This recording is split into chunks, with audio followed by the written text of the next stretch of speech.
Good. I'm excited to be here tonight. Ready for a show. We've both got some pent up coin aggression.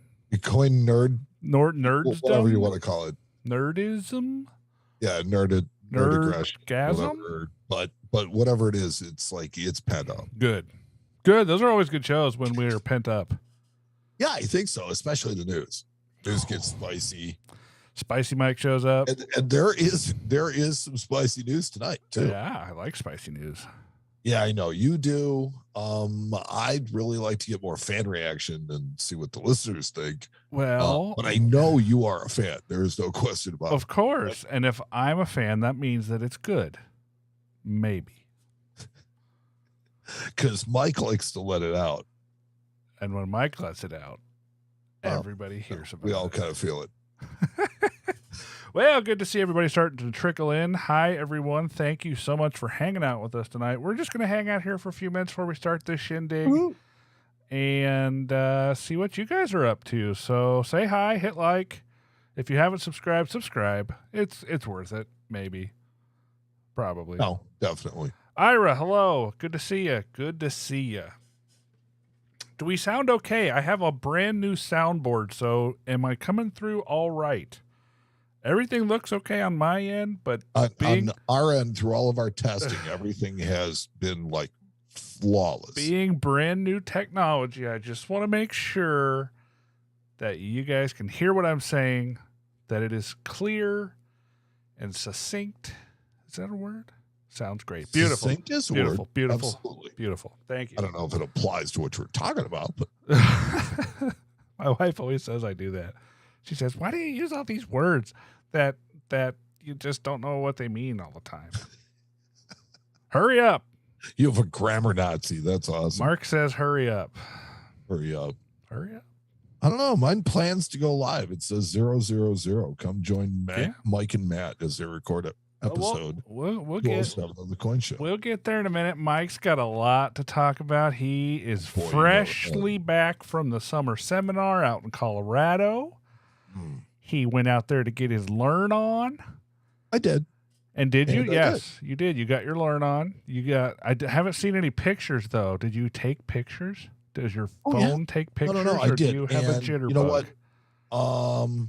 Let's see. Do I have a couple of minutes to share them? Because I can share them to you on the drive. I probably can't get them put in the show as the show starts. I'll tell you what. So why don't you share them to social? Go through some pictures. Well, I can give them to you for social. Or we can share them. Yeah, why give them to you? So I could push them onto our social people, and then even better, we can talk about them if you want on our next episode of the Patreon show. Good idea. That's a great idea. Let's do that. Yeah, I'll get that all set up for the next show. Got to adjust my chair here. Because I mean, there's not that many pictures. Yeah. And I will tell you that, so Matt had this idea that, hey, Mike, take some pictures of this and this and this. And I'm like, I never answered. One of the first things they actually made us talk about is disclosure agreements and whether or not we would be allowed to be in pictures and whether or not we would allow our images to be released for pictures. Ooh. Yeah, it apparently is a thing. So they don't really allow you to take pictures much of anything. Well. But you know what? The mountains don't object. And so I got my fair share of that and wildlife in specific. Nice. I will tell you that I got just some absolutely phenomenal shots of deer, which are one, everywhere, and two, not really all that timid. Yeah. Cool. Yeah, I saw the one picture you posted of a deer like running through town. Is that what that picture was? Yeah, that was a buck. Weird. It was a young buck because he only had a really small rack, but I mean, he already had fairly good sized antlers, and he's just got. Oh, there was another one taken off the I think it was the little cross field. Okay, and it had a doe. And she's just frolicking. I mean, literally frolicking. Just kind of, you're looking at her going, boing, boing, boing, boing. Watch. It was fun to watch. Stephen Mayer, thanks for the like. Ron Darwin, good to see you. David Hollister, hello, everyone. Thanks for joining us. I'm sorry, Mike, continue. Frolicking, boing, boing, No, boing, she was boing. frolicking. And but the one that surprised me the most was the first one I saw. Yeah. The first one I saw was the first day I was there, and I was just kind of standing there, looking around, and I'm standing there in a parking lot, right, just outside the hotel, and there's a hill there, and I'm looking up the hill, and it's like there's a deer just standing there at the top of the hill. Well, It's like 10 feet from me. I guess in a big city like Chicago, you just don't see deer all the time. Outside of Chicago, you do. Deer, but you usually see cars swerving right before you see the deer. Flying through the air, right? Oh, and no, I'll tell you what, the deer versus car is very often deer wins. Yes. It's not like, hey, Brian, thank you. It's not like our friends in Canada can attest to the moose versus car, which is really no contest. Right. Yeah. Well, I'm excited for this show. We got spicy. We might get a little bit of Spicy Mike tonight. He said he might make an appearance. Well, I mean, can you tell I'm fired up? Yeah. Yes. Of course I can tell you're fired up. This is not boring Mike. Fire Mike is here. I resemble that remark. Yeah. What else has been going on in the coin world that we can talk about that we're not going to talk about on the show? Business has been okay. It's been kind of slow. Summer slowdown showing up. Yeah. Oh, definitely that. And I think because of metal prices dropping, although, that's when you're supposed to buy. I know, and everybody wants to sell. That's really weird. I've noticed that. Have you ever noticed that? Well, you've noticed that probably being in the store. It's weird. Like right when the metals drop, like maybe that next week after they fall, everybody wants to sell. They panic sell, and there's hardly any buyers. And it's kind of the opposite. You should think that you would have people banging down the doors trying to buy the silver, but a lot of times, like I bought more silver today than we sold, which is crazy. But and as you will find out in the spicy news tonight, here's my thought: is that the prices of the mint products, particularly the silver percent and stuff like that, do not reflect the $20 silver. Yeah, $20. I figured as much. Just no. Hey, everybody. Kyle, good to see you. I know it's late over there, but thank you for hanging out. Is that our taffy friend? Yes, it surely is. Hanging out with us. Love taffy. So hopefully the audio show, if you want to consume it that way, is going to be better. This new board that I have allows me to do multi-channel editing, which means instead of editing the show all as one file, it splits it into 3 different files, which will be me, Mike, and then the audio bumps and stuff. And it will allow me to be a little more precise while editing the show, so it'll make for a better show in the audio format, hopefully. And it should make for a more balanced sound and give us more control, at least when it does not. Yes. If Mike's too quiet during a show, I can boost just him, or if I'm too quiet, vice versa. So I'm real excited about that. I can't wait to edit that show tomorrow. Live Coin Q&A, thank you. Happy Saturday to you as well. Good to see you. Just a couple more minutes here. We'll get this thing fired off. I think this is going to be fun. And the other cool thing about this new board, should I show them now? I got to show them now, right? Well, I mean, you have to make it worth their while for showing up somehow. Right. So I think that I have a new voice I'm going to be able to use to throughout the show. Firstly, and I'm kind of glad that Mike doesn't have this, but now I have a megaphone. Actually, I need that. I know. I'm glad you don't have it. This particular episode. I know. But the one I really enjoy is Helium Matte. It is probably my favorite. You sound like you sound stoned. I don't know why. Don't. There we go. I don't either, but I think that's going to come in handy at some point down the line. And then obviously I have like CoinBot 5000. I've got that. And then this one's the monster. I don't know about the monster. No, but some of these are going to be fun to play with on the show. See, I mean, there's so many possibilities. Coinbot 5000 so dark, might have to make an appearance. So racist, and so much fun, and yet, you know, we don't want it to be any of those things. I'm just saying that those. No. Well, that being said, my friend, let's fire this dude off. Let's bring you guys episode 207. Let me get back where I need to be. You ready for this, buddy? I am always ready for this. You guys ready for this? Because I'm ready for this. Not ready for this? All right, let's do this.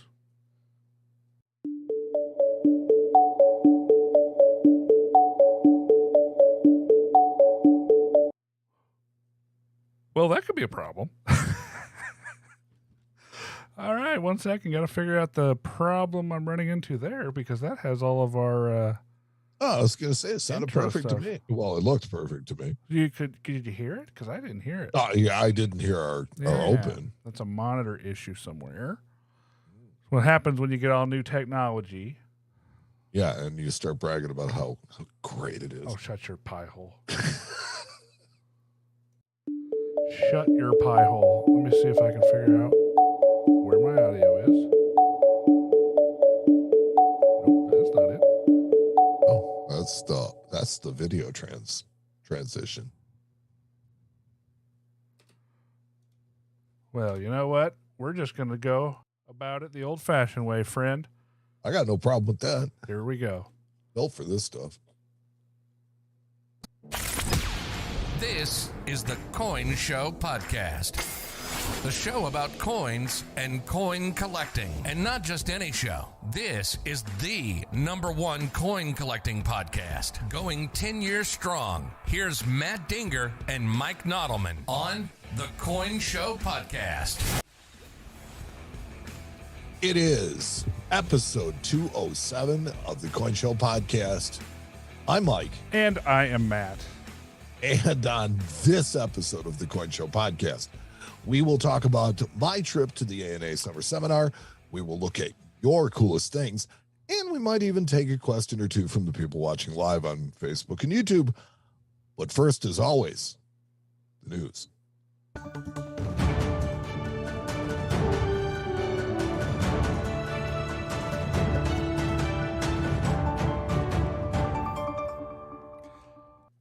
Okay, so I know you said it's going to be a little bit different this episode, but Mike, who is the news brought to us by? Well, we have a new sponsor. A real sponsor? A new sponsor. So tonight's news is brought to you by Turtles. Turtles. Fun fact, not all turtles are tortoises, but all tortoises are turtles. Turtles for over 260 million years. Suck on that, humans. You know, I like that. I don't write this stuff. It's just... You didn't write this one? No, they give it to me and I read it. Hey, that's all right. So here comes the news. Get ready. Oh boy. The United States Mint has a new permanent director. I saw this. I shared this story to all of our social, and yeah, heck yeah. And finally. That director is Ventress Gibson. Wasn't she the acting director? She was. Yeah. She was. So she is the first African-American mint director and the 7th woman to do so. Nice. And as you know, she has her work cut out for her. Boy, you're not kidding. On behalf of the Coin Show Podcast, I'd like to wish her the very best of luck because as a coin collector, I want to see some things. We should send her an edible arrangement. Okay, we should do that. Why not? Congratulations. Sure, why not? It's a big move, and she is the first. So maybe we should do that from the Coin Show. So I want to see the U.S. Mint launch like a product without the mayhem of the past several years. Mm-hmm. I want to see the Mint become more transparent in their public dealings. And I think most importantly, I want the Mint to have some accountability for when something goes sideways. Ooh. Now that might be difficult. Look, we understand the supply chain issues that have dominated almost every single industry since the beginning of the pandemic, right?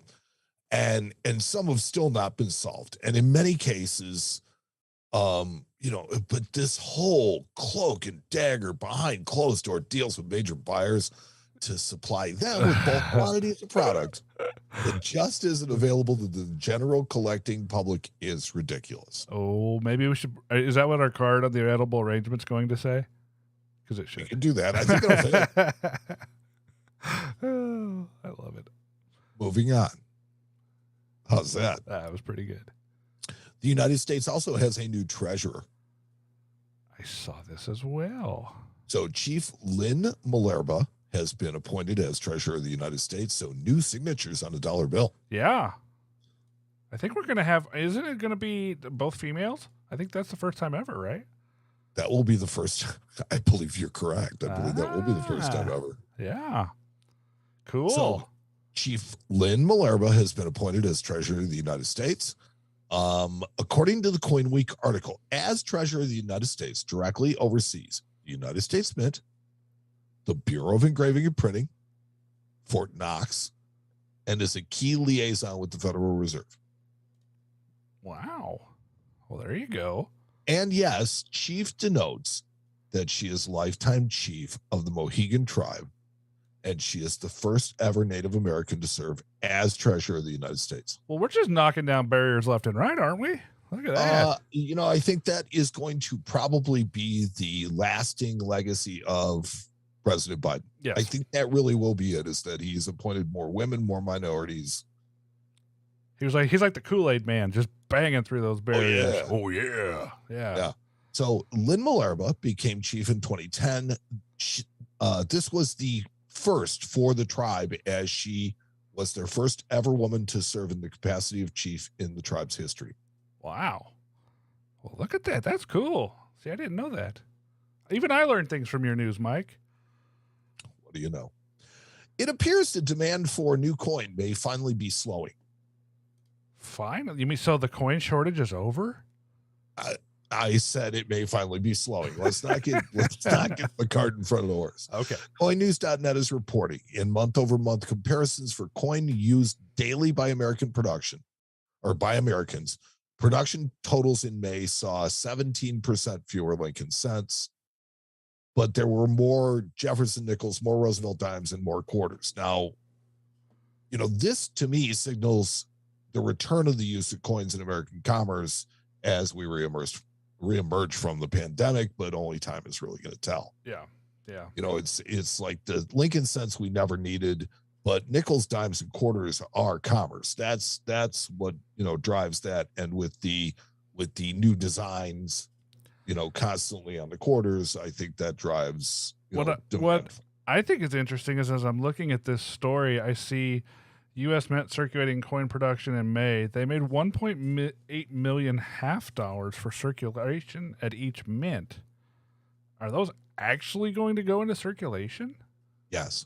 Oh, wow. See, there you go. Yes. So in the past, the mint has created a small mintage of them, but then only sold them to collectors in special rolls or in bags. Right, and that's what I was thinking that I was looking at here, but apparently not. This is an actual incidence where they have decided that commerce needs half dollars for whatever reason. Okay. I know. Nobody I know spends them. No. The only demand that I ever see pushing on half dollars is people that are buying boxes calling silver. Right. Yeah, and they end up in change drawers or jars. Yeah, this isn't going to help them. No, not at all. We give them away as change in the shop. Huh. Well, so, there you go. The mint is also busy producing coins for collectors, and some of them are even things that people want. What? So the 2022 silver proof set is now available. First week sales were just under 175,000 units, which is relatively typical for these sets in recent years.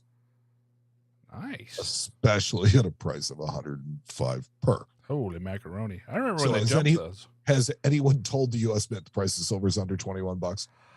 I mean, I guess it doesn't seem that that's the case at this point. Some people still collect coins from their change. And the new Women on Quarter series lets them do exactly that. Yeah. The Wilma Man Killer Quarter launched last month in Oklahoma. This is the third coin in the new series, which is proving to be way more popular than the ATB series. Yeah, I think so too. I think it's that new obverse design paired with the women on the reverse that it makes it popular.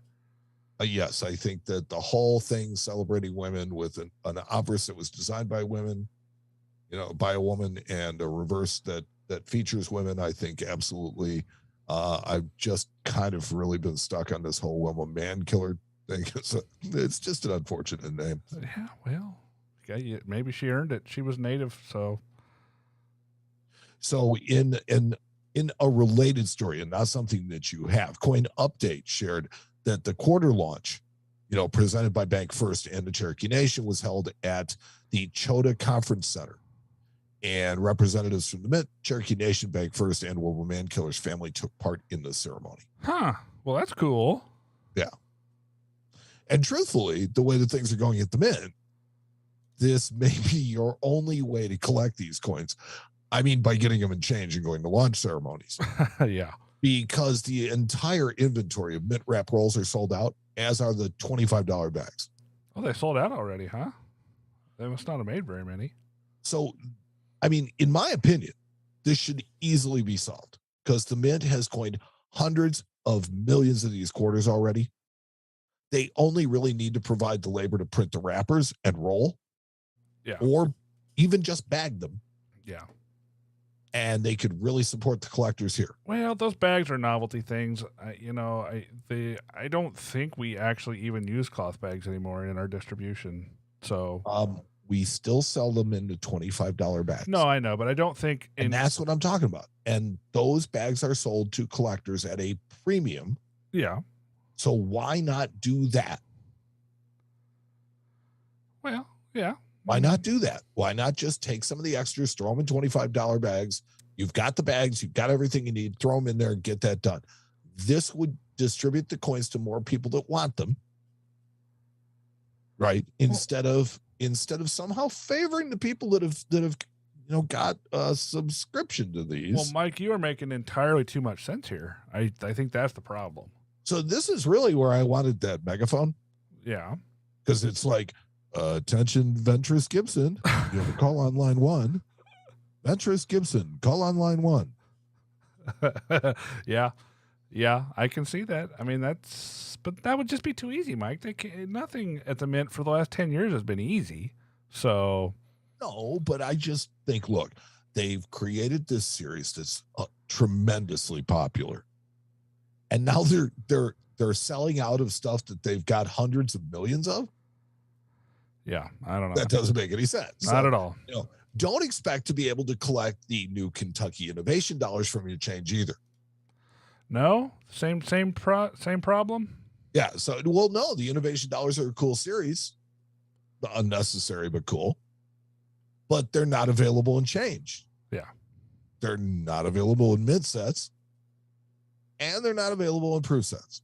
So the only way you can get them is to buy them from the Mint, and they sell out fairly quickly. Is what I'm understanding. You have to purchase each one separately Oh. from your other U.S. coins in their own set at a premium. I'm sorry, did I say attention, Ventress Gibson? You have calls waiting on lines 1, 2, 3, 4, and 5. Please address this stuff. And an edible arrangement at the front desk. Yeah, hashtag Dear U.S. Mint. Right.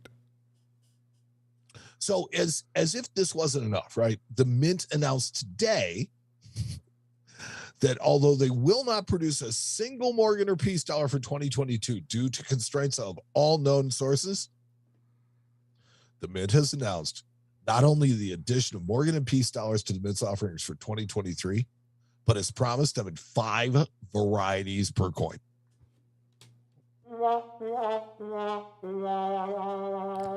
That's how I feel about that. Well, first off, I've heard this before. So, I mean, the real question is, do we believe them? 5 different varieties per. So we have there's going to be circulated of each. Okay. It's 5 different varieties. So it's an uncirculated piece, an uncirculated Morgan. Okay. A proof Morgan. Okay. a proof piece, Okay. and then a reverse proof set with both. That'll be cool. I'd like to see those in reverse proof, but Sure, I'd love to see these in proofs, which they were going to do in 2022. right. But, you know, COVID. Well, you know, that'd be cool. I mean, the world is so upside down lately that who could imagine that this program wouldn't get upside down too? So, whatever. Okay, well, this is where I really start tracking down the spicy Mike path, because it's like, look, I remember a promise of 2022 coins, and here we are in July. Yep. There's 5 months left, and they've already said they won't be making them.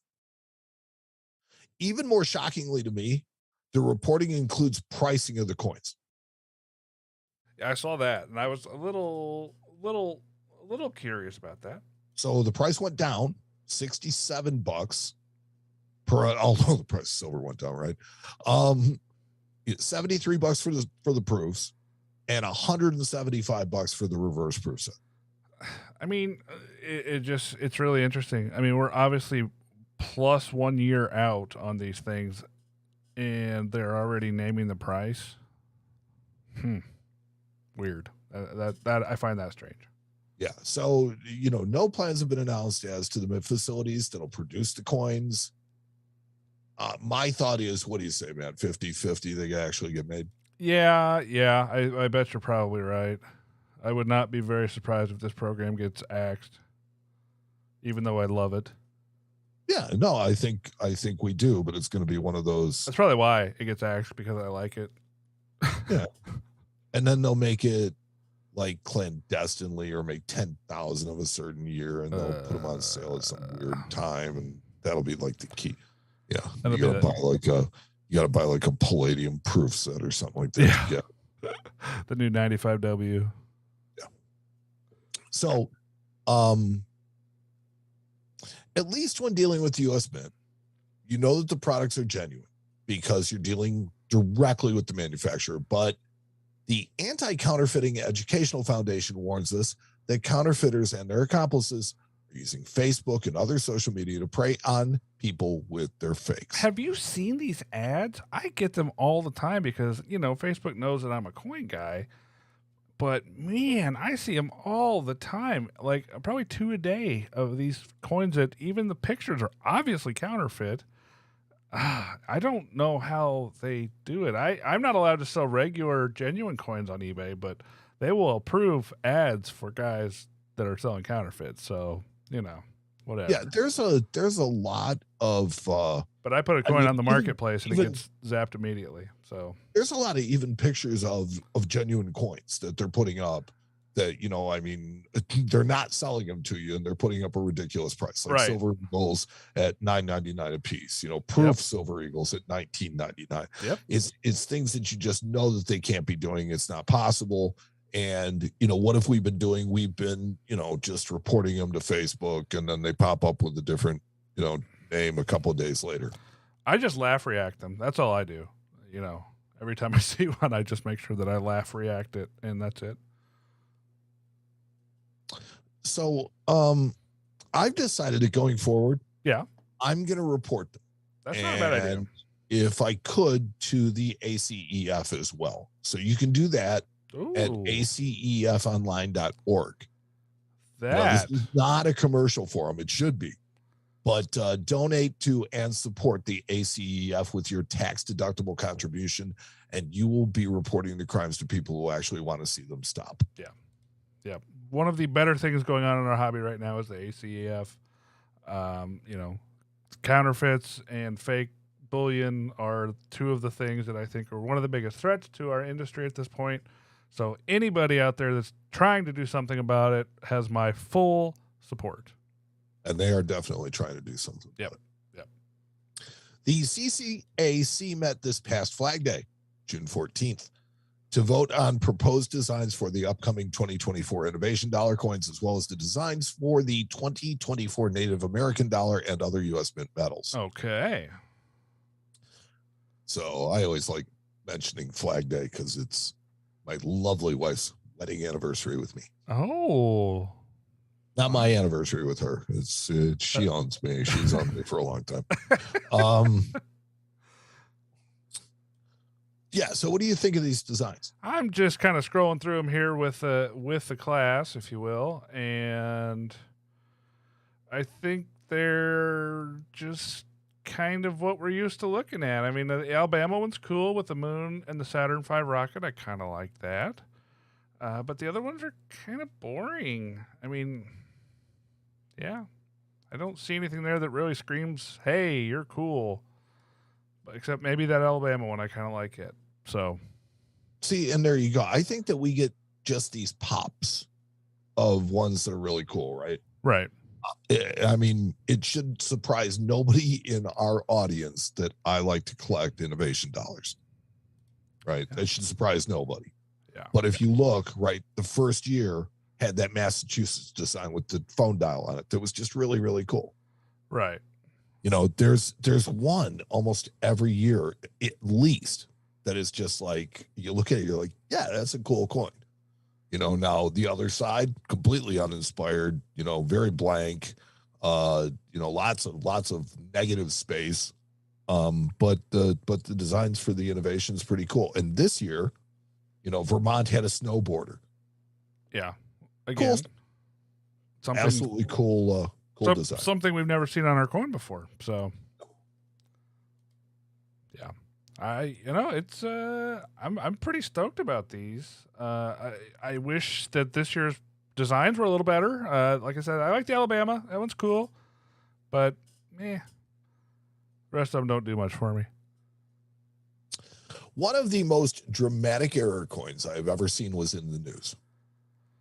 Oh, this is cool. 1884 CC GSA dollar struck 15% off center. Has surfaced after being dormant for over 2 decades. Yeah, they knew this coin existed. They had seen it before, but it finally came back out of the collection that it had been hidden away in for years. Here's what I did not know of this coin previously. I had heard about it. And I'm absolutely dumbfounded by it, because here's what I find hard to fathom. The mint was putting toned CC dollars into GSA softbacks, and they were putting CC dollars that had just the slightest bit of bag marks into silver dollar holders, not uncirculated silver dollar holders. Correct. And this one wound up in a hard case. Yeah. Isn't that funny? An uncirculated hard case, mind you. Right. Yeah. I kind of like where it sits now. The holder inside of the holder. Yes. I kind of sort of love it. It's got its own really delicious irony to it. I like that. Yeah, I mean, the holder in the holder, and now you need a CAC sticker on both of them. Yes. Yeah, you need a CAC sticker on it. I don't know if they do mint airs though. Still, it'd be cool. Yeah. And but I mean, the coin in and of itself is spectacular. And the story, if you read in the story, so it says that you know, I mean, this got sent to a guy, and they know exactly who it was sent to, who bid $30 in the GSA sale. Heck yeah. And he immediately got an offer for $2,000 from an error collector. And did he sell it? Yeah. Oh, yeah, absolutely. Yeah. Yeah. Yeah, it was probably somebody related to Isaiah Hageman. For sure. Totally. For that, you know, slab daddy on him. So anyways, another strikingly weird error is this note that was recently graded by PCGS. And to think this was likely not a one-off error in this batch, right? Right. So, I mean, they either missed it before the sheet was cut or afterwards. Yeah, it either was or it wasn't. But the entire stack on sheets have had to had an error, you know, in the same position. Yes, it looks like a very dramatic malfunction of the numbering of the top left-hand serial number. Looks like a pretty dramatic malfunction of that machine. So, yeah. Yeah, and you can imagine that didn't just happen like and then correct itself. Yeah, it didn't just snap back to the right number. This is. Yeah. Didn't just slap back to the right number for sure. No. Very cool. And finally in the news, This is a story about a world mint Yeah. that makes coins purely for profit. Oh boy. The first one is designed to separate Americans from their money. So, they made this Lincoln Memorial anniversary. So it's the 100th anniversary of the memorial to Abraham Lincoln in Washington, Right. D.C. Which is in a weird year. Yeah, all that stuff. Got it. This next one is designed to gain as many pounds as possible. Literally? Ah, I see. I'm reading it. Yes. So, and then there's one more. Oh, yes. I don't see And this one more. takes more of a spray and pray approach as it commemorates Britain as a colonial empire, trying to appeal to audiences in both hemispheres.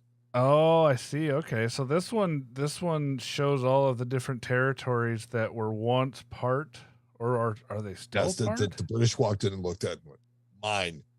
Are they still? Oh, so this is the British Overseas Territory Act 2002 to 2022. So I believe that these are still the territories of Great Britain. Got it.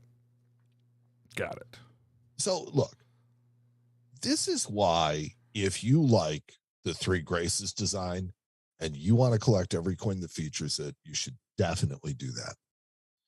And if you want to collect a coin from every single nation on earth, including ones that don't make coins, Yeah. you should do that.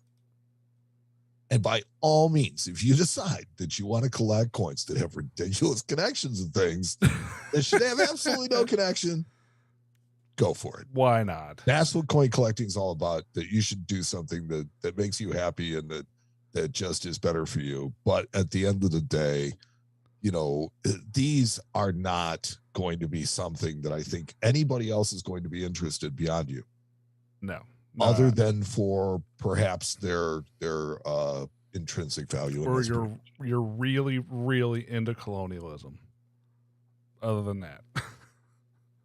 So I always like, the coins from the Pobjoy Mint for the tiny nations of Niue and Liberia and, all the places that don't have a voice. Yeah. Surprised they weren't making coinage for ISIS. I mean, wow. I'm just saying, I mean, they'll make it for anything.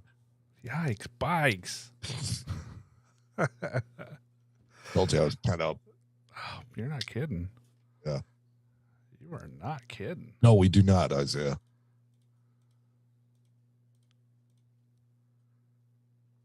And that was the news. Yeah, that was the news. And the news tonight was brought to us by Turtles. Fun fact, not all turtles are tortoises, but all tortoises are turtles. Turtles for over 260 million years. Suck on that, humans. You're listening to the Coin Show Podcast with Matt Dinger and Mike Nodelman. So, There are buddy, a lot of really cool fun facts about turtles that I could have used. That was only one of them. So, do you want to let's talk about your adventure over the last week. It was quite an adventure. Yeah. So tell everybody firstly where you went, what you did. Okay, so first off, I have to tell you that the following description of my trip is brought to you by Harlan J. Burke Limited, because they were nice enough to send me as part of my job. Yeah. They decided that I need to be way better at grading, and so they invested the money in sending me to the A&A summer seminar to take a grading class from two of the finest numismatists on the planet. Who were your teachers?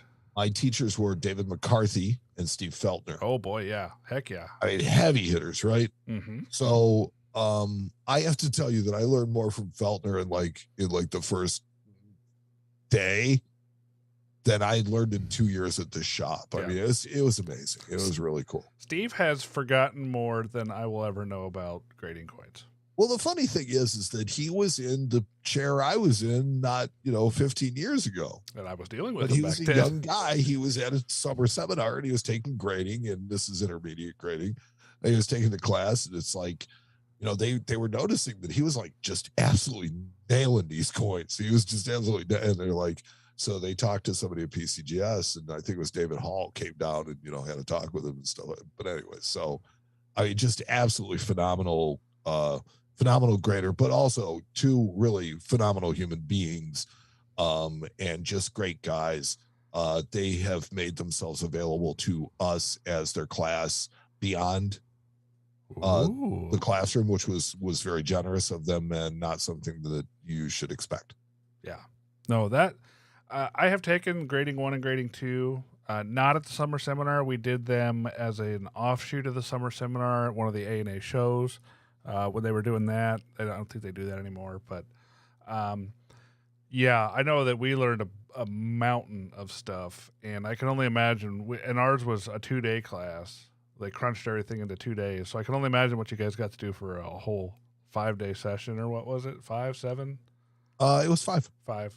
It was 5, and it was amazing. Yeah. So, do you want to just kind of hit through some of the highlights of what you gained from this and the experience? Well, here's itself? what I'll tell you. Let me tell you a little bit more about the experience. So, Yes. I decided that I was going to make the most out of my experience, and what I did was I decided that I was going to sit at a different table every single meal and sit with different people. That's smart. Because the people that are at this particular seminar range all the way from just rank amateurs to the heaviest hitters in numismatics, right? So Ken Brissett was there, and Ken, it's his 75th year in the ANA this year. God. I know. I mean, it's like 75 years in the ANA. That's not just, I mean, the man's amazing. Yes. And possibly one of the kindest people you will ever meet in your entire life. Always has a minute for somebody, always there to help. And if he can do anything, he's just happy to do that. So I sat with all kinds of different people. I got to meet Ken Brissett. I got to meet Jeff Garrett. I got to meet Dr. Oh God, I forget his first name. It's Dr. Ross. He's the president of the ANA. ANA president. Yeah, I think it's Robert Ross, but all, super nice people. I got to see the ANA museum. Oh yeah, that's cool too. So I saw a coin that has made a guest appearance on the Coin Show podcast in the 1792 half team that was Rittenhouse's. Yeah. I got to see the complete. Well, I got to see 43 copper, 44 steel. Yeah. They had those. The Harry Bass collection is still there, but I'm understanding that it may not be for too much longer. No, that's what I heard. I heard that it's going to be moving. Yeah. So, that's something that if you can get out there and see it, because Harry Bass collection was just, just incredible. Did you see our old friends that we almost dumped on the floor at the coin show? The 1804 dollar and the 13 V nickel? I don't remember almost dumping them on the floor. You don't remember leaning on that case? And I do remember leaning on it. And it starting to fall over? No, I don't remember it starting to fall over. It did. We almost dumped those two coins on the floor. So, let's see. I saw that. And, and then I bought a couple books. Okay. Because they had a book sale. Ooh. And so they sold books out of the ANA collection, out of the library. Are these like duplicate books or just stuff they didn't need? Yes, these are actually books that they have more than one of. Nice. They're constantly being donated books, and there's only so many that they can keep. So it's like, but there was one that was priced at $100. And every day of the ANA Summer Seminar, they mark it down 25%. What was it? Do you remember? It's called the Mint on Carson Street. Oh, cool. And it is all kinds of stuff about the Carson City Mint and its history. And so I bought it when it got to 50. Is it on your shelf back there? It is not. Actually, yes, it is. No, I take that back. It is back there. So it's on this shelf. There you go. No, it's on this one here. And I also bought a book that has the U.S. coinage laws from 1792 to 1897 or 8, something like that. Huh, that's cool. And it's quite literally the text of the coinage laws. So it covers the Civil War and all the counterfeiting All that was the going on. coinage laws. That's cool. So the Mint Act of 1792, all that stuff. Really, really cool. So I mean, look, it's an investment, but they offer scholarships to help defray your cost. The experience is much better on campus. That you should do that. Although it is, you're going to have roommates. There's just no getting around that. Okay. And yeah, just a great time. Okay. So I guess I have a couple of questions / comments, Mike. If there is somebody out there that is waffling on whether they should go to the summer seminar or not, sell them on it or not. Well, I mean, if you want to get better at this, any aspect of this coin hobby, that's a place where you can do that. Okay. You will also meet numismatic luminaries. Okay.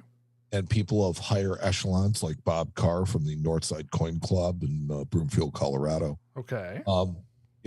There's always another reason to go, but to me it wasn't just a trip for my work. It was just good for my soul. Was it like a beautiful place? Was it like Coin Summer Camp?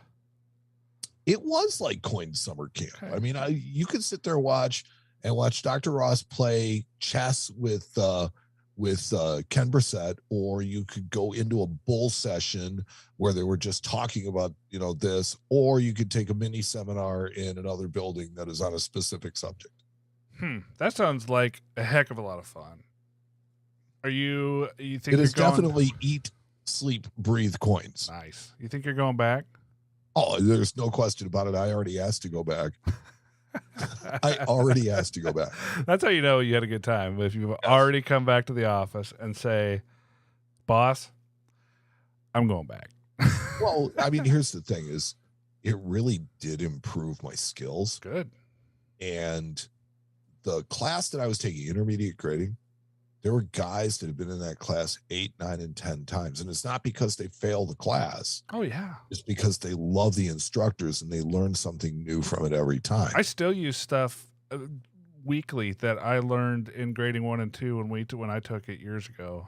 And I still use... You've seen the PCGS coins that are in the ANA gradings, the educational set, right? Yeah. Well, back then when I did it was the NGC set. So I switched back and forth. I think that set's since been it has distributed. some NGC coins, but they're largely PCGS coins. Yeah. And having felt they're teaching it, that doesn't make sense to be anything else. Right. But there was an 18, I want to say it was either 1797 or 8 or 1802, somewhere in there, but it was a little bit more common date, $5 gold. Okay.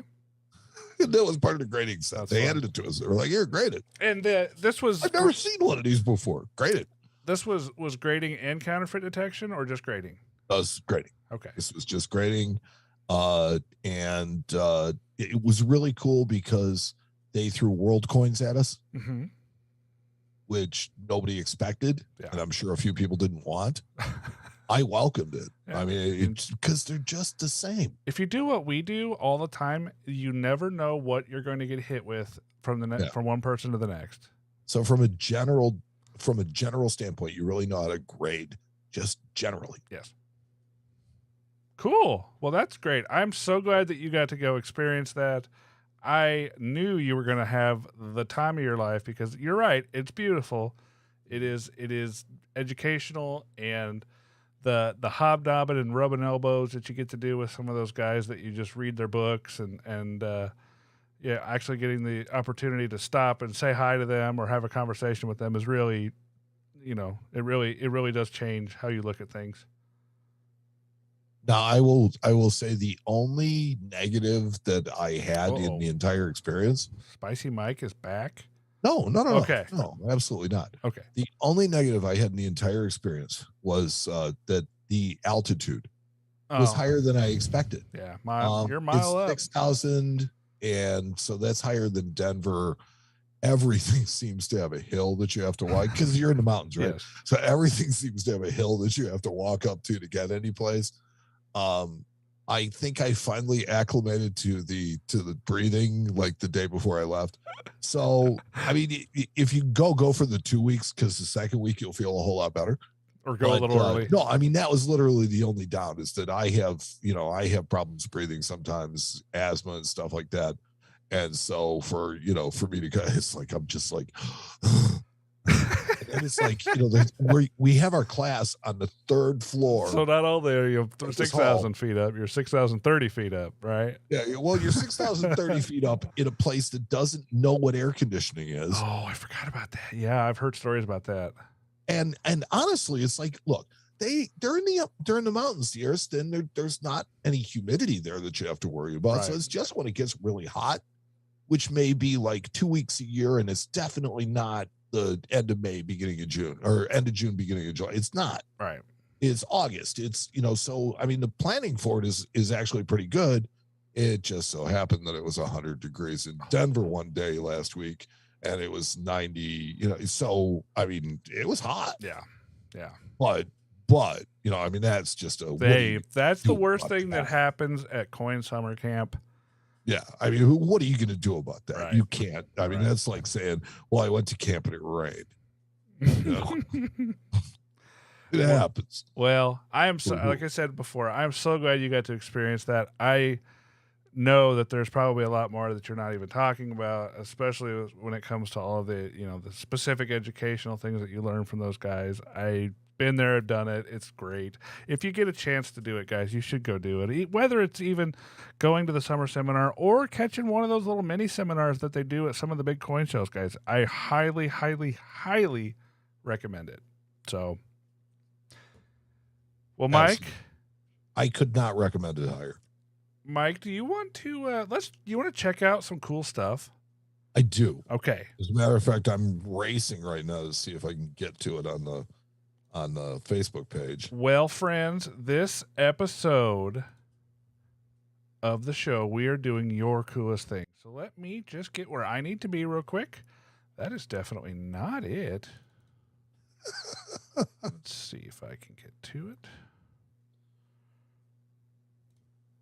It's on the Facebook. Is it on just the Coin Show page, or is it in Friends of the Coin Show? It is in Friends of the Coin Show. So every time we do this show for you guys, we solicit you guys to bring us your cool stuff that you have from your collection, whether it's a new coin you just got or something you've had that you want to show off. This is our version of show and tell for you guys. So let's check out your coolest thing. I'm going to start off with Jody Dotson. Jody Dotson says, Matt probably recognizes these, and I most surely do because I sold Mr. Dotson these fun coins. They're ancient Roman bronze coins in NGC holders. There's some Seleucid coins, and then there's some coins from Constantinian.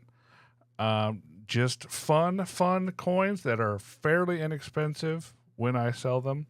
So that's why I like them. And everybody I sell them to seems to love these things. So thank you so much for showing those. J.R. Preston shows us his beautiful 09 SVDB in a nice, I think probably the best grade to own these in, AU58. Oh, yeah, it's for sure. Tax sticker. So, yeah, I mean, look, if you're going to own a coin that's relatively flat from, AU to 64, you might as well own a 58. It's just sweet spot. You're going to have a really nice coin, few marks, nice surfaces. And this one's got a green bean. That's always good. Yeah. Oh, I got to do this one because this one is Young Jack. This is Dr. Jack Smith. Dr. Jack Smith. Or no, I'm sorry. It's Private Jack Smith. North Korea, destroy American.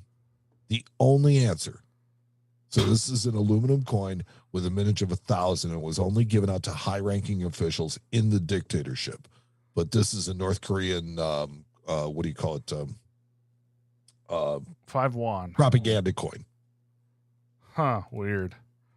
Well, I mean, they keep on telling them destroy America is the only answer. Wow. Kind of cool that he has one. Mark posts that this was a gift from his friend and our friend, Adam Biaggi. So let's see what he has. 1886 $5 gold piece in Fair 2. Well, Fair 2. That coin might still have a little luck left in it, but not much. That coin is fairly slick. But I don't understand how it didn't get a poor one. You know, I ask myself that a lot when I submit lowball coins and they come back in a 2-holder. But yeah, It's just nothing left. There really isn't. Brian Bass, 1857, Seated Liberty quarter error, mislabeled, and in their census is 1875 in the slam. So this is a mechanical error. Or so they call it. Really, yeah, it doesn't really bring any premium, but it does go to show that, hey, look, even the graders make mistakes. Happens all the time. I recently got an order of 120 Jefferson nickels back, and I had to send 3 of them back because they put the wrong date and or mint mark on them. So looks like Slab Daddy's up next. Isaiah Hageman says a new proof walker for his set. He shows us a 1937 proof walker. PCGS. Step ahead of me. Yeah, PCGS green label. Proof 65 with a CAC sticker. With a nice little green bean on it. I love proof walkers. Yep. And proof mercs because there are just so few of them. Mm-hmm. You know, what, 6 years? Yep. 7 years. It's a fun little short set. You know, that 36 gets a little hairy as far as price goes, but other than that, they're fairly affordable. Philip Adamson, my 1913 V nickel is probably not really a 1913. It's my coolest thing because it has gotten me into loving Shield and V nickels. And honestly, Phil, that's all it really takes. That's right. It don't look like much, but if that's what starts the fire, buddy, that's great. Yeah, I mean, I can see that as a nice 1912. Yeah. Steve Farrell says, newest one, such great contrast. He shows us another 1937 Walker. This one is in an NGC Proof 67 star holder. I assume it got the star because it does seem to have some cameo contrast. But not quite enough for designation. Yeah. Very cool. That's a beautiful coin. Wow, we get 2 proof walkers. 37 proof walkers. And both of them is 67. No, 1 to 5 and 1 to 7. Steve's was a 67. Slab Daddy's was a 5. Yes, it was. Sorry. Russell D. Pasquale, looking for a long time, trying to find a nice, affordable example. Then I won the Super Bowl pool, 3 quarters and the final score. That's about what it takes to buy a Lafayette. Yeah, that's exactly right. Now that I've seen Hamilton, I can't say it without going la la la la la la Lafayette.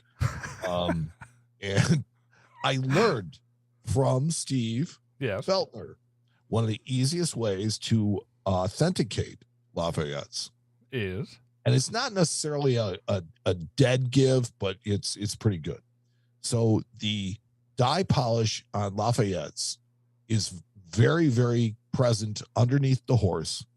And instead of being straight die polish lines, it's loops. Yeah. It's very curvy and loopy. And although if your coin does not have it, it doesn't mean it's fake, but it does mean that you should be suspecting that coin might be fake. Yes. I've heard that before. There's another coin actually that uses swirly die lines to attribute it as well, and that is 07 high relief 20s. So they did it there as well. Cool. Mark Schuer says, I recently inherited this 1913 British gold sovereign. You know, that's a coin I see all the time, British sovereigns, and I never really stop and look at them because, you know, they're just treated as bullion. But I do really like that spearing of the dragon reverse. I think that is cool. You like St. George and the Dragon, huh? St. George and the Dragon. Yeah, I just think it's a cool reverse for a coin. I mean, you've got a guy who, for whatever reason, has a surprising lack of clothing, except he's wearing a sweet helmet. You know, just stabbing an angry dragon while his horse is just there thinking, what the heck's going on? So, well, you know, look, the thing that I do find interesting about Sovs is that they all have the same size. They all have George slaying dragon. Right. And yet the images of the king or queen on them are different from country to country. Yes, they are. Yeah. So I find that to be really interesting. It's just kind of cool. And the little hidden mint marks in the mound for the different countries, I think, is fun as well. Yeah, so I'm always looking for the C. Yep. Because I just like Canadian subs. Yep. Susan Stoll shows us her 2021 Peace Dollar and 2021 Morgan Dollar. Lovely coins. Oh, okay. So that's San Francisco Morgan. She did let us know that. Yes. Couldn't tell. Look at this one. This one's a monster. This is an NGC graded ANA membership medallion. I want a membership medallion. Are you a life member? Yes. I never got one of these. Let's see. De Profundis. Yeah, I don't know. It's quarter ounce metal. It's really attractive. Yeah, it actually is kind of cool. I like it. I want one. Hashtag Dear A&A.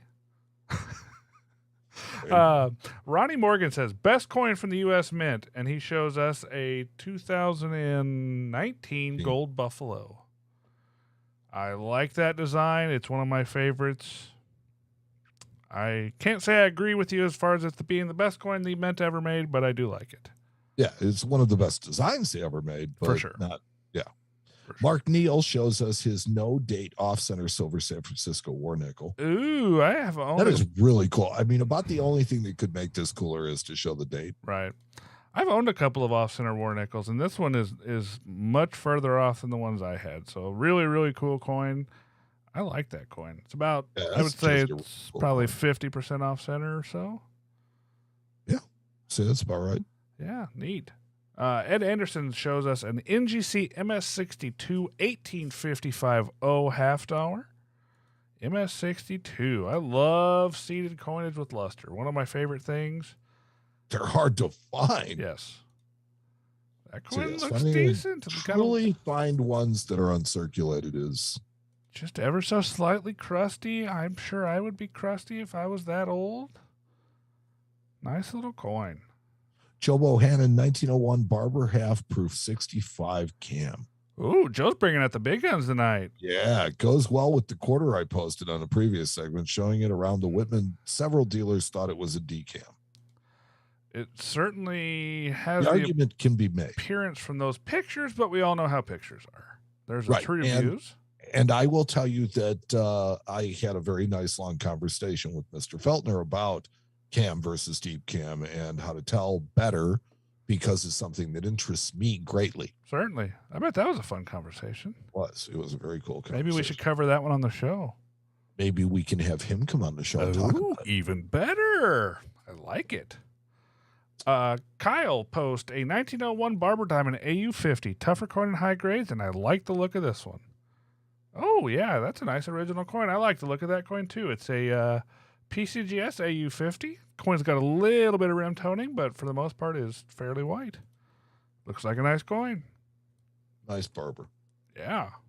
Vance Adkins, 34 and 36S Texas commems. There's only one thing you can say to Texas commems. Yeehaw. Yeah, that's exactly it. Yeah, that's right. You know, it's funny. We were sitting in our grading class, and I have to laugh at one of my cohorts. His name was Jimmy. He was sitting next to me most of the grading class, and he's from Texas, and he is Coleman Foster's grandson.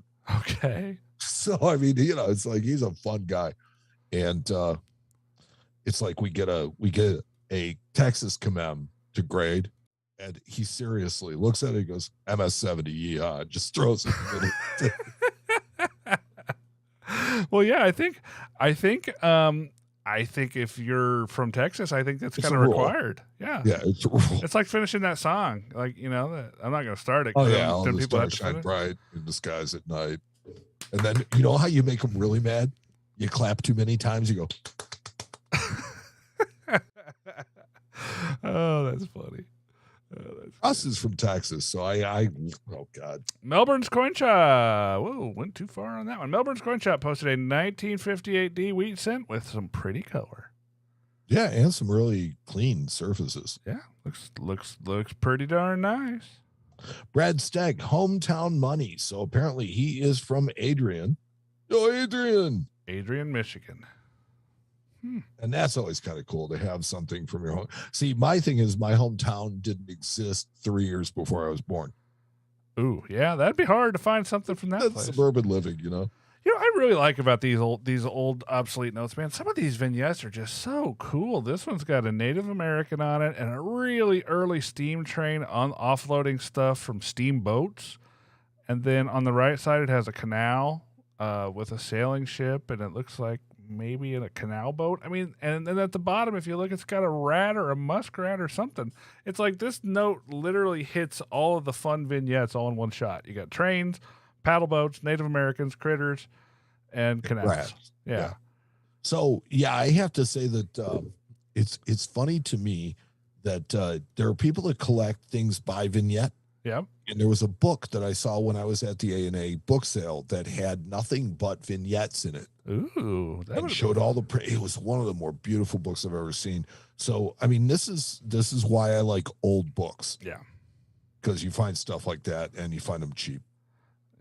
Ash Jobs picked this up a few weeks ago. This is an attractive, original 1621 tower from Hall, Austria. Ooh, that is a nice coin. It is nice. I like that coin. Yeah, so this is likely hammered Yeah. because from 1621. No, they struck these on the roller presses, I believe, if I remember correctly. Okay. Yep. 16. Malcolm McGaw. Sorry, This looks like an ancient coin, but it isn't. I was oogling that last one. My fault. No, that's okay. I'm sorry. Go for it. Back to it. No, you're good. Go for it. Okay. It's from the late 1700s, southern India. It looks like a Lord kidney of bean. Sivaganga, showing the figures of Shiva and Parvati on the obverse and an altar on the reverse. The denomination is a double kasu, and there are countless varieties, just something different. These are, you know, if there's anything I've learned to expect from Malcolm, it's different. Well, I mean, have you seen his picture? Look at him. He's No, but it's not even that. I mean, this is the guy who decided to, you know, collect coins based on a or collect notes based on a portrait. right. No, I know, and that's why he just looks like somebody who, Yeah, you know, he he looks awesome. That's all I'm gonna say. just does his own thing, and Right. that's cool. Slab Daddy posted another one from #TheSlabKing. This is a no-date medal. It's a French medal. It's certified by PCGS and one of their Gigantor holders as Specimen 63. And then it says Merit Brass underneath, which pardon me, I'm not super familiar with French numismatic medals, but it is attractive. Agreed. And last but not least, we have Chester Johnson, just a silver round, but it's got nice detail and imagery. It's the North American big game. So that is an elk, if I'm not It's a mistaken. white-tailed deer. Oh, Sorry, okay. I'm looking at it at the Same thing, right? Got the picture blown up. Says white-tailed deer. Yeah, Okay. fairly yeah. similar. Oh, it says it on the picture. That's great. Yeah, it does. Right, so I'll let you read the other side too. And then the other side says North American Hunting Club, 1 troy ounce fine silver, and it's got an eagle flying with a weapon, with a gun grasped in its claws, and also a bow and arrow. So super cool. Super cool. Absolutely. You guys rock. Just You know what? I'm never disappointed by these guys. no, not at all. We get to see so much fun, different stuff. We saw a coin that looked like a kidney bean. We saw a note that has every single vignette imaginable on it. We saw an SVDB and AU58. We saw a coin from 1621. What a cool group of stuff. Yeah, I to mean, show. we couldn't bring that kind of variety.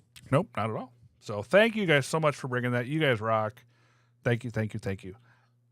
And saying that. And I will say that, so that means that next show, 2 weeks. Yeah. You're going to get your butt kicked again, right? No, actually, I want to tell you that I already know what I'm bringing. Nice. And this one is going to be just a bludgeoning. Okay, well then I'm gonna double down on that, Mike. You ready? So the next episode we do is our coolest thing, and Mike says he's got one that's gonna stomp me into the dirt. So I'm gonna double down and say that my coolest thing that I'm going to bring is going to be worth $1,000 or less, and I'm gonna beat your whatever it is you're bringing. I don't even know what this is worth. It doesn't matter. Mine's gonna It's be worth just less cool. than $1,000, and it's going to Just beat cool. you. It's gonna, Okay. Okay. There we go. Now, this is getting more It's been serious brought. competition. This is what it should be. That's right. That's right. So All right. I'm going to That's double great. down. And then you're going to, I think it should be worth double. I think it should be worth double points in our little ticks on who's getting what if I win. Because mine's going to be $1,000 or less. And you already know what you're bringing. And you say it's a monster and it's going to stop me. So, okay. I just say it's a monster because it's monster cool. Cool. All right. I don't think it's worth $1,000. Oh, well. I just think it's monster cool. Okay. And it is going to stop a mud hole in you. Okay. Well, then Just saying. Okay. 2 words. All right. Curb stop. Well, Mike, can you believe it? We're done. 207 in the books. Wow. What a show. Amazing. I love it. Yeah, we've given them another hour of their time. Just poof. Didn't have any, sparks or smoke coming from my new soundboard, and everything sounds good. So I think. No, but you really didn't get to use your new voices either. No, I know. We'll save those. That'll be fun. Yeah, we'll have fun with those. Yeah, we'll save those. Do you have anything else? No, I'm good to go. Right. Well, you So, put a bow on this baby, Mike. As always, we'd like to thank, our contributors, everybody who offered something to the show, the people that showed their coolest things. Without question, you guys rock. Yes. And you guys rock. And rock more. Speaking of people who rock, there is Justin, who was over on the YouTube side tonight. We have the unnamed sources taking care of our Facebook feed tonight. And Corey is slacking someplace, but that's what he does. So, thanks to Ernesto for all that he does. Yes. And thanks to you, the listener, for making this completely worthwhile and making it possible. Yes. Check us out on social media. Check us out every place. But mostly just thanks for listening. We have the all audio show still going. Yes. For those of you who still listen to that. It's and like getting better. There is a show on YouTube and a show on Facebook if you'd like to see things. But, if not, it's still out there and it's available on our website on coinshowradio.com. And iTunes and Android and iHeartRadio. Spreaker.com. Let's see. It's available on everywhere. Spotify, HBO Max, Netflix, wherever. It's all over the place. Netflix. Yeah. That would be something. I'd like that. So for the Coin Show, I'm Mike. And I'm Matt. We'll talk to you next time on the Coin Show podcast. You've been listening to the Coin Show podcast with Matt Dinger and Mike Nottleman.